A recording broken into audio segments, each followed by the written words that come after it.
welcome to Farm Medicaments, where we unravel the fascinating world of pharmacy and prescriptions for your curious minds. So here's the next part of our previous video. So watch it and tell me that I should prefer these types of notes or handwritten notes. So as we know that there are 3 questions of 10 marks in which we have to choose 2 questions to answer. So here is the first question, that is discuss history of herbs as a source of drugs and drug discovery. तो अब history थोड़ी सी boring हो जाती है but ये question important है तो आपको अच्छे से पढ़ना है. सो हम लोग पहले यही देखेंगे जो ड्रग्स होती हैं उनके सोर्सेज क्या हो सकते हैं. या तो वो नेचुरल होंगी, सिंथेटिक होंगी और या बायोसिंथेटिक होंगी. तो हमारी जो ड्रग्स प्लांट से, एनिमल्स से या मरीन से, मिनरल, इन सब सोर्सेज से मिलती हैं हमें, उनको हम लोग नेचुरल ड्रग्स कहते हैं. अगर हम लोग हर्बल ड्रग्स पर फोकस करेंगे तो वो क्या होंगी कि हमारे प्लांट के पार्ट से मिले हो, जैसे कि leaves, roots, stem, flower, seeds, herbs etcetera. ठीक है, इनमें क्या क्या पाए जाते हैं? Alkaloid, flavonoid, terpenoid, phenolics, essential oils and etcetera things. ठीक है, अब इसकी ही हिस्ट्री हमको पढ़नी है तो अभी देखेंगे हम लोग कि कुछ डॉक्यूमेंटेशंस थे जो हमें पुराने टाइम के मिले हुए हैं और ये हमें हिस्ट्री के बारे में थोड़ी इन्फॉर्मेशन देते हैं. जैसे एबर्स पाइपरस है. अब देखिए इसके नेम में ई है, ई से हम लोग लेंगे इजिप्टियन. ठीक, तो ये एक इजिप्टियन फार्मास्यूटिकल रिकॉर्ड है जिसमें कि 700 प्लांट बेस्ड ड्रग्स के ऊपर डॉक्यूमेंट फॉर्म हुआ था, जिसमें कि गार्गल्स, पिल्स, इन्फ्यूजन, ऑइंटमेंट्स, ये सब भी इन्वॉल्व थे. नेक्स्ट हमारी आती है चाइनीज़ मैट्रिका मेडिका, जो कि 1100 BC में लिखी गई थी और इसमें टोटल 52 प्रिस्क्रिप्शन हमें मिले थे. ठीक, नेक्स्ट आती है चरक संहिता, जिसका तो नाम आपने सुना ही होगा. अब जाहिर सी बात है जो हमें पता है इसका नाम, यानी ये इंडियन आयुर्वेदिक सिस्टम की बुक है. इसमें 342 और 516 ड्रग्स हैं. नेक्स्ट आता है शेनोंग हर्बल, जो इसमें अप्रॉक्स 365 ड्रग्स थी. ये 100 BC में आया था. और फिर नेक्स्ट आता है टैंग हर्बल, जो 659 AD में आया था और इसमें 850 ड्रग्स थी. अब इसका छोटा सा ट्रिक देख ले रहे हैं जिसमें चरक संहिता नहीं इन्वॉल्व होगा, बाकी सारी इन्वॉल्व है. इब्रस पाइपरस नाम का एक पेड़ था जो कि चाइना में था, जहाँ पर शेन्स रहा करते थे और बाकी लोगों को तंग करते थे. ठीक, तो ये सीक्वेंस मिल जाएगा हमें. तो सबसे पहले 2900 आपको याद रखना है, फिर उससे कम क्या आएगा 1100, फिर 1000, उसके बाद जस्ट 10 हटा के 600 और इसके बाद देखिए AD में आ जाएगा, इसलिए 659. शेनोंग के आगे 365 दिन परेशान करते थे, यानी हमारा आ जाएगा 365 ड्रग्स और इससे ज़्यादा लास्ट में, इसलिए 850 ड्रग्स. ऐसे याद करेंगे तो आई गेस जल्दी याद हो जाएगा. सो ये हमारे कुछ डॉक्यूमेंट्स हैं जो कि हमारी herbs as a source of a drug का प्रूफ देते हैं. इसके साथ ही एक ग्रीक फिजिशियन थे डायसॉडिस, जो कि 100 AD में इन्होंने मेडिसिनल ड्रग्स का कलेक्शन, स्टोरेज और यूजेस रिकॉर्ड किए थे. फिर ग्रीक फिलोसफर और नेचुरल साइंटिस्ट थे थियोक्रेटस, जिन्होंने 300 BC में हमारे मेडिसिनल ड्रग्स के साथ वर्क किया था, यानी उनको मैनेज करना, हार्वेस्ट, प्रोसेसिंग या स्टोरेज, क्वालिटी कंट्रोल, ये सब के साथ इन्होंने काफ़ी काम किया था. आज के टाइम पे हमारे पास जो भी नॉलेज है हमारे नेचुरल प्रोडक्ट्स के बारे में, वो हमारे प्रीवियस सेंचुरीज़ में जो भी ह्यूमन ट्रायल्स हुए थे या एक्सपेरिमेंटेशन में सुधार किए गए थे, उनका ही हमारे पास एक तरह से रिज़ल्ट है. ठीक है, तो एक प्लांट था हमारा जिसको हम लोग कहते थे कैमल थॉर्न्स. ठीक है, या इसका दूसरा नाम था हमारा एल्हागी मोरोरम मेडिक. ठीक है, तो इसमें एक स्वीट गमी मटेरियल निकलता था उनकी स्टेम्स और लीव्स से गर्मी के टाइम पे. तो इसको हम लोग क्या कहते थे? मन्ना. ठीक, अब इसके ऊपर एक्सपेरिमेंट किए थे कुछ, जैसे हमारे आयुर्वेदिक पीपल्स जो थे उन्होंने क्या कहा कि ये anorexia, constipation, dermatosis, fever, leprosy और ओबेसिटी, इन सब में यूज़ किया जाता है, इन सब के ट्रीटमेंट में. इसके साथ साथ जो इजराइलीज थे उन्होंने क्या कहा कि जब उनकी रूट्स को बॉयल किया गया और पिया गया तो इससे क्या किया, जो ब्लडी डायरिया था उसको ठीक कर दिया. फिर कोनकानी पीपल्स थे, उन्होंने उस प्लांट को स्मोक किया तो उन्होंने ये बोला कि यह अस्थमा को ठीक करता है. फिर जो रोमन्स थे उन्होंने उसको नेजल पॉलिप्स की तरह यूज़ किया. तो एक प्लांट के इतने सारे यूजेस निकाले गए. कैसे?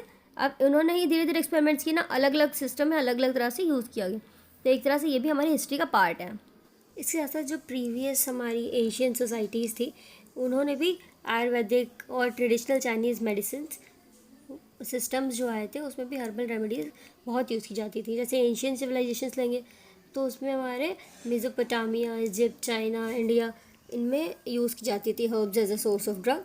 Next one is traditional medicine, जैसे कि आयुर्वेदा, या ट्रेडिशनल चाइनीज़ मेडिसिन सिस्टम।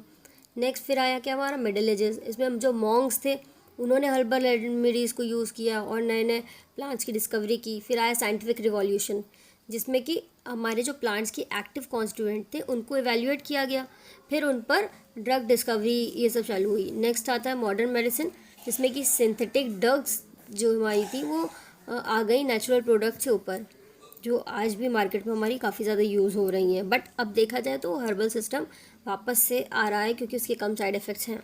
बहुत सारे कल्चर्स आए गए लेकिन हमारा जो हर्बल सिस्टम था वो नहीं चेंज हो पाया। कई सारी सोसाइटीज़ भी आई गई। सब कुछ एग्जांपल्स के साथ देखेंगे कौन सी सेंचुरी में कौन सी ड्रग आई थी। तो 19th सेंचुरी की स्टार्टिंग में मॉर्फिन आई थी, जिसका नाम आपने सुना ही होगा। एक पेन किलर की तरह उसको यूज़ किया जाता था और ये हमारी ओपियम पोपाई से एक्सट्रैक्ट किए थी, निकाली गई थी। पेपावर सोमनीफेरम इसको कॉमनली मतलब हम लोग बोलते हैं बायोलॉजिकली। इसमें काफ़ी ज़्यादा अच्छी एनाल्जेसिक प्रॉपर्टीज़ पाई गई थी।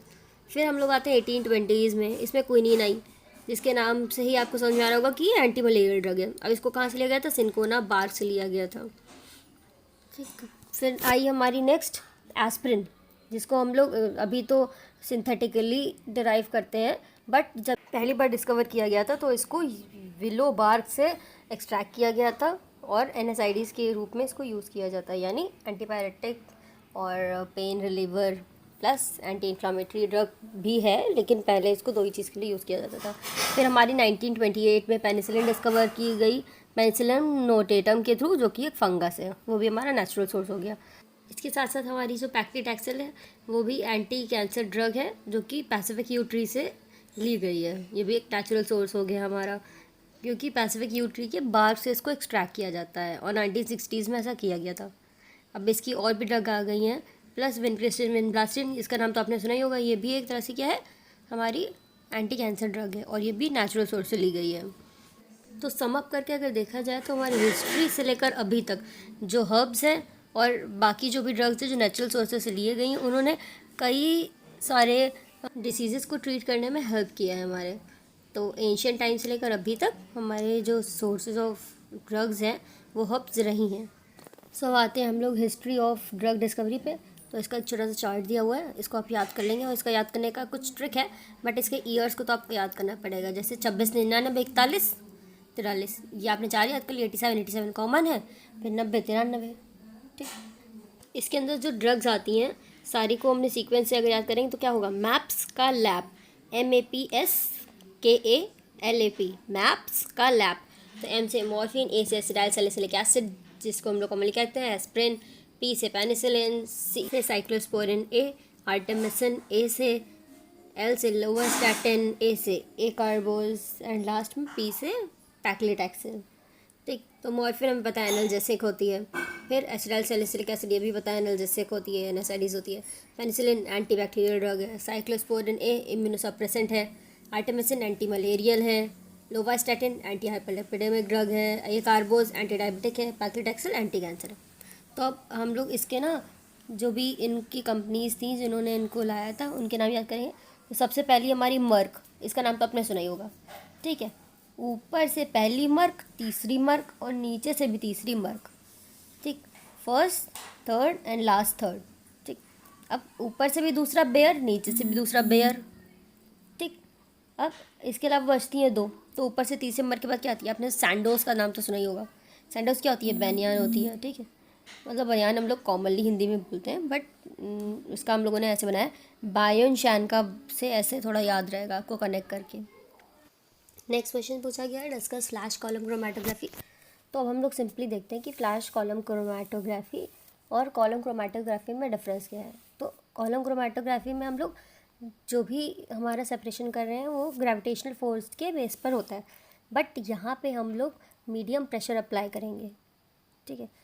अब इसीलिए हम लोग फ्लैश कॉलम क्रोमेटोग्राफी कहते हैं। इसको हम लोग मीडियम प्रेशर कॉलम क्रोमेटोग्राफी भी कहते हैं, क्योंकि इसमें हम लोग 10 to 15 PSI का प्रेशर देते हैं। हम लोग फ्लैश कॉलम क्रोमेटोग्राफी को यूज़ करके ज़्यादा तेज़ी से और अच्छे से हम लोग सेपरेट कर सकते हैं हमारे स्टेशनरी फेज़ और मोबाइल फेज़ के साथ हमारे सैंपल में से जिसकी भी एफिनिटी होगी उसके अकॉर्डिंगली। ठीक है। हमारा इसमें अपरेटस क्या होता है? ग्लास का कॉलम होता है जिसमें कि स्टेशनरी फेज़ भरा होता है और सिलिका जेल जैसे कि, और टॉप पे हम लोग क्या करते हैं, सॉल्वेंट रिजर्वायर होता है, एंड पे हम लोग एक कलेक्शन फ्लास्क रख देते हैं और उसके बाद उसको सेपरेट आउट करते हैं। बेसिकली कॉलम क्रोमेटोग्राफी जैसा ही है, बट थोड़ा सा डिफरेंट है क्योंकि इसमें प्रेशर दे रहे हैं। That is all about it. आगे देखते हैं हम लोग इसका प्रिंसिपल क्या होता है।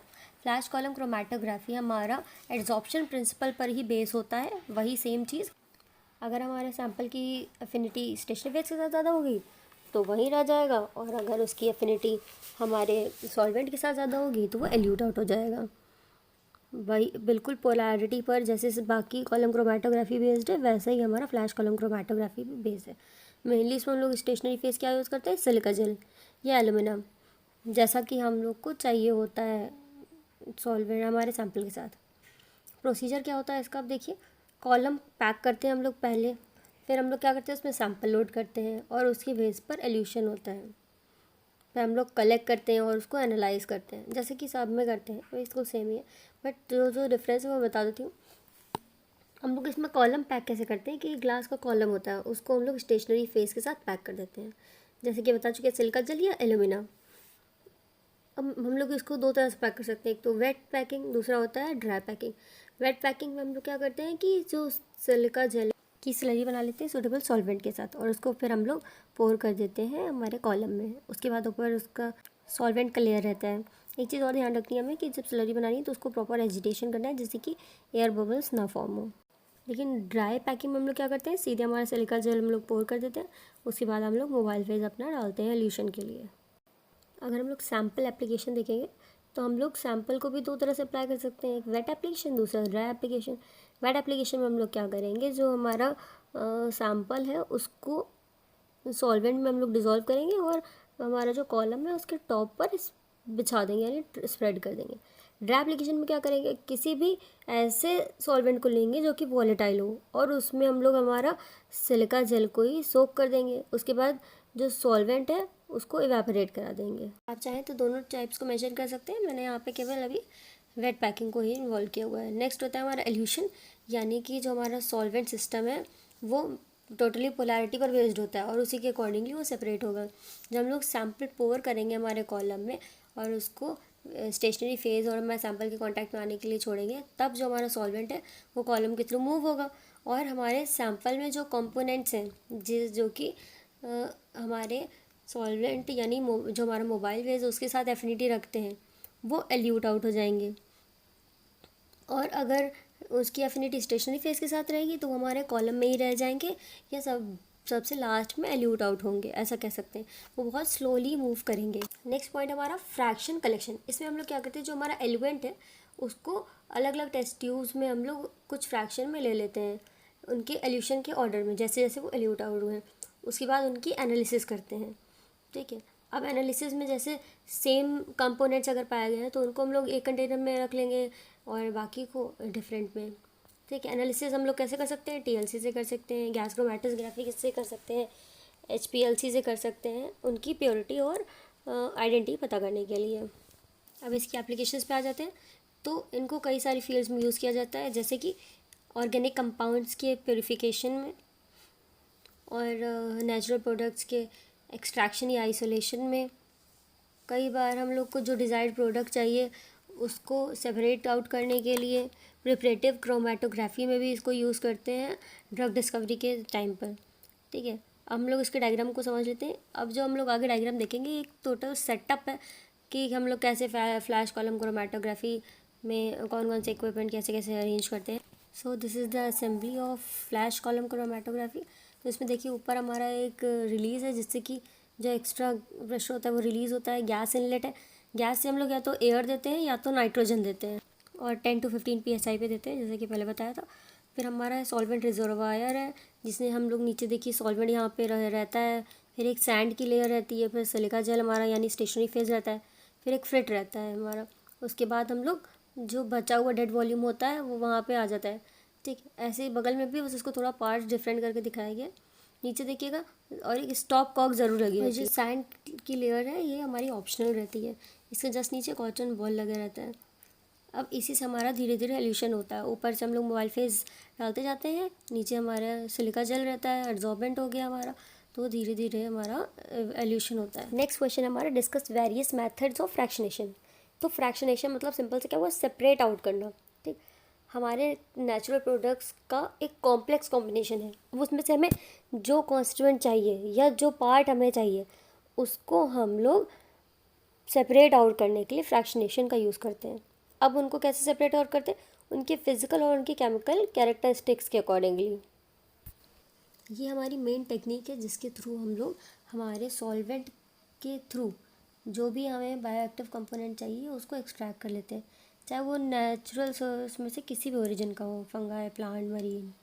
ठीक है, इसमें हम लोग क्या करते हैं, जैसे हमें जो डिज़ायर्ड केमिकल चाहिए उसको हम लोग सूटेबल सॉल्वेंट ऐसा देते हैं जिसके थ्रू वो एक्सट्रैक्ट हो जाए, जैसे कि परकोलेशन करते हैं, मैसरेशन करते हैं। तो ये सब टेक्निक्स इसमें यूज़ करते हैं। हम लोग एक टारगेट केमिकल लेते हैं हम लोग, अब देखते हैं कि कौन से सॉल्वेंट उसकी पोलैरिटी को इन्फ्लुएंस करते हैं। ठीक, जैसे इसका एग्जांपल भी लिया हुआ है, लिपोफिलिक केमिकल है तो हमारा नॉन पोलर सॉल्वेंट जैसे कि हेक्सेन इसमें ही डिज़ोल्व होगा, और अगर ज़्यादा पोलर कंपाउंड है तो वो हमारे पोलर सॉल्वेंट्स पे डिज़ोल्व हो जाएगा, जैसे मेथनॉल या इथेनॉल हो गया। नेक्स्ट पॉइंट हमारा partitioning by liquid to liquid. इसमें हमारे जो दोनों फेज़ होते हैं वो लिक्विड ही होते हैं। अब इस प्रोसेस में क्या होता है कि हमारे जो कॉन्स्टिट्यूएंट्स का ट्रांसफ़र होता है एक लिक्विड फेज़ से दूसरे लिक्विड फेज़ में कॉन्टैक्ट करा के, तो इसीलिए इसको हम लोग पार्टीशनिंग भी कहते हैं या डिस्ट्रीब्यूशन कह सकते हैं। इसमें हमारी वाली थ्योरी बहुत ज़्यादा फिट करती है, लाइक डिज़ोल्व लाइक्स। ठीक है, यानी कि जो हमारे सेम, अगर हम लोग मान लेते हैं कि एक हम लोगों ने वाटर फेज़ ले लिया, एक ऑयली फेज़ ले लिया है, हम लोगों ने सैम्पल दिया, तो अब जिसका नेचर जैसा होगा वो उसके साथ डिज़ोल्व हो जाएगा जाके। बेसिकली इसी प्रिंसिपल पर हमारा ये काम करता है। जैसे हाइड्रोफोबिक मॉलिक्यूल्स हैं वो क्या प्रेफर करेंगे, ऑर्गेनिक मीडियम प्रेफर करेंगे। ठीक है, अगर हमारे आयनिक कंपाउंड है तो क्या प्रेफर करेंगे, एक्वस में ही रहना प्रेफर करेंगे। जब शेक किया जाएगा दो इनमिसिबल सॉल्वेंट्स के साथ हमारे कंपाउंड को, तो वो उन्हीं दोनों सॉल्वेंट्स में जाके डिज़ोल्व हो जाएंगे और फिर हम उन दोनों को सेपरेट आउट कर लेंगे। ये हमारा होता है लिक्विड लिक्विड एक्सट्रैक्शन का principle, means separating out with the help of two liquids या both the mediums are in a liquid phase. That's all about it. एक चीज़ इसमें और कि हमारा एक सॉल्वेंट हमारा इसमें वाटर हो सकता है और जो दूसरा क्या होगा वो ऐसा होगा जो वाटर में इमिसिबल हो। ठीक है, अब इसमें थर्ड दी हुई है कॉलम क्रोमेटोग्राफी। तो अभी हम लोगों ने पूरा पढ़ा ही हुआ है फ्लैश क्रोमेटोग्राफी को, तो अगर उसमें हम लोग प्रेशर नहीं देते हैं तो हमारी हो जाती है कॉलम क्रोमेटोग्राफी। सिंपली क्या होता है, हमारे जो कॉलम्स होते हैं उसमें स्टेशनरी फेज़ को फिल कर देते हैं और हम लोग मोबाइल फेज़ फिर ऐड करते हैं सैम्पल ऐड करने के बाद, या कभी तो हम लोग सैम्पल मिक्स करके भी मूव करा देते हैं हमारे मोबाइल फेज़ को, जिसके साथ एफिनिटी ज़्यादा होगा। अगर मोबाइल फेज़ के साथ है तो वो पहले एल्यूट आउट हो जाएगा, अगर हमारे स्टेशनरी फेज़ के साथ है तो वो धीरे धीरे एल्यूट आउट होगा या स्टेशनरी फेज़ के साथ ही अटैच होकर रह जाएगा। मोस्टली हम लोग एड्जॉर्प्शन में हमारा जो फेज़ होता है स्टेशनरी फेज़ उसको सिलिका जेल या एल्यूमिना ही लेते हैं। कॉलम क्रोमेटोग्राफी में भी दो होते हैं हमारे, एड्जॉर्प्शन या पार्टीशन क्रोमेटोग्राफी। तो एड्जॉर्प्शन में हमारा जो स्टेशनरी फेज़ है ये सॉलिड होता है और जो मोबाइल फेज़ होता है वो लिक्विड होता है। बट हमारा जो पार्टीशन कॉलम क्रोमेटोग्राफी होती है इसमें दोनों ही फेज़ हमारे लिक्विड होते हैं। ये दोनों में डिफरेंस है। फिर नेक्स्ट हमारा आ जाता है TLC। तो इसमें इसको हम लोग क्या बोलते हैं, थिन लेयर क्रोमेटोग्राफी बोलते हैं। सबसे सिंपल क्रोमेटोग्राफी की टेक्निक है। इसमें हम लोग स्लाइड लेते हैं जिसमें कि हमारा स्टेशनरी फेज़ यानी सिलिका जेल या एल्यूमिना या और भी होते हैं, उनको हम लोग पोर आउट कर देते हैं या स्प्रेड कर देते हैं, फिर उसको हम लोग ड्राई करते हैं। नेक्स्ट स्टेप में हम लोग क्या करते हैं, हमारा जो सॉल्वेंट है उसका मीडियम उसको चैम्बर में हम लोग रखते हैं सॉल्वेंट्स को और उसको सैचुरेट करते हैं। फिर हम लोग सैम्पल अप्लाई करते हैं स्लाइड पर और उसके बाद उसको जो हम लोगों ने सैचुरेट किया चैम्बर उसमें रख देते हैं। फिर हमारा सॉल्वेंट रन होता है और साथ साथ ही सैम्पल रन होता है। आखिरी में जब हम लोग स्लाइड निकालते हैं तो हम लोग जहाँ पे भी सॉल्वेंट रन होता है और जो हमारा सैंपल रन किया होता है दोनों को मार्क कर लेते हैं, फिर उसके अकॉर्डिंगली हमारी RF वैल्यू कैलकुलेट कर देते हैं। और उसके बाद हम लोग एक्सट्रैक्ट कर सकते हैं उससे और पता लगा सकते हैं कि हमारा कौन सा कंपाउंड था हमारे मेनली सैंपल में। ये भी हमारा एफिनिटी बेस्ड होती है। नेक्स्ट हमारी आती है HPLC। इसमें हमारे जो इंस्ट्रूमेंटेशन होते हैं ये सोफिस्टिकेटेड रहते हैं। मेनली इसमें हम लोग हाई प्रेशर देते हैं। TLC के ऊपर इसके कुछ एडवांटेजेस हैं, जैसे कि हाई रिजोल्यूशन रिजल्ट्स प्रोवाइड कराता है हमें, प्लस इसमें हम लोग ज़्यादा अमाउंट में सैम्पल दे सकते हैं, क्वांटिटेटिव एनालिसिस में भी इसको हेल्प कर सकते हैं, हेल्प करता है हमारी, और इसमें ऑटोमेशन पॉसिबल है जो कि TLC में नहीं था। इसमें हमारा जो सॉल्वेंट होता है वो आगे जाके सैंपल को डिज़ोल्व कर लेता है, फिर एनालिटिकल कॉलम्स के थ्रू होते हुए डिटेक्टर में जाता है। अब उसके बाद डिटेक्टर में जाने से पहले वो स्टेशनरी फेज़ के थ्रू मूव होता है। ऑब्वियसली इसमें हम लोग सिलिका जेल ही ज़्यादातर यूज़ करते हैं, लेकिन C13 एक कॉलम आता है जो कि ज़्यादातर यूज़ किया जाता है। और हमारे जो कंपोनेंट्स होते हैं हमारे सैंपल में, वो जब एल्यूट आउट होते हैं तो हमारे डिटेक्टर्स के थ्रू होते हुए जाते हैं, जिससे कि जो डेटा है हमारा वो रिकॉर्डर में रिकॉर्ड हो जाता है, और हमें बहुत ज़्यादा मेहनत करने की इसमें ज़रूरत नहीं पड़ती है। फिर अलग से उसको हम लोग को नहीं डिटेक्ट करना पड़ता है। नेक्स्ट हमारा है फ्रैक्शनेशन थ्रू प्रेसिपिटेशन। इसमें हम लोग कोई भी प्रेसिपिटेटिंग एजेंट ऐड कर देते हैं उस सोल्यूशन में, जिससे कि हमें हमारा कंपोनेंट चाहिए, और यही प्रोसेस हमारी क्या होती है, फ्रैक्शनेशन बाय प्रेसिपिटेशन। हमारा जो टारगेट कंपाउंड है उसको अगर वो प्रेसिपिटेट फॉर्म कर लेगा, और बाद में हम लोग उसको सेपरेट आउट कर सकते हैं सेंट्रीफ्यूगेशन या फिल्ट्रेशन के थ्रू। जैसे कि हमारा सॉल्ट, बेसिस, एसिड्स, ये कॉमन प्रेसिपिटेटिंग एजेंट्स होते हैं। लास्ट हमारा क्या है, क्रिस्टल फॉर्मेशन। इसमें क्या करते हैं हम लोग, जो कंपाउंड्स हैं उसको प्रेसिपिटेट करा देते हैं कूलिंग करके या इवेपोरेशन करके या कोई एंटी सॉल्वेंट एजेंट डाल के, बस इसी को और वो क्रिस्टल फॉर्म कर लेता है, फिर हम लोग उसे सेपरेट आउट कर लेंगे। फिल्ट्रेशन भी हमारी एक टेक्निक है, जिससे कि हम लोग क्रिस्टल्स को एक जगह लाएंगे और फिर आगे उसको प्योरीफाई कर लेंगे। बाकी टेक्निक्स यूज़ करते हैं, जैसे रिक्रिस्टलाइजेशन अगर ज़रूरत हुआ तो। अभी हम लोगों ने जितनी भी टेक्निक्स देखी फ्रैक्शनेशन की, ये हमारे फार्माकोग्नोसी में बहुत ज़्यादा इंपॉर्टेंट है, क्योंकि अब हमारे जो भी कंपोनेंट्स हैं ज़रूरी नहीं कि हमें डायरेक्टली मिल जाते हैं, जो कि थेराप्यूटिक एक्शन दे रहे हैं।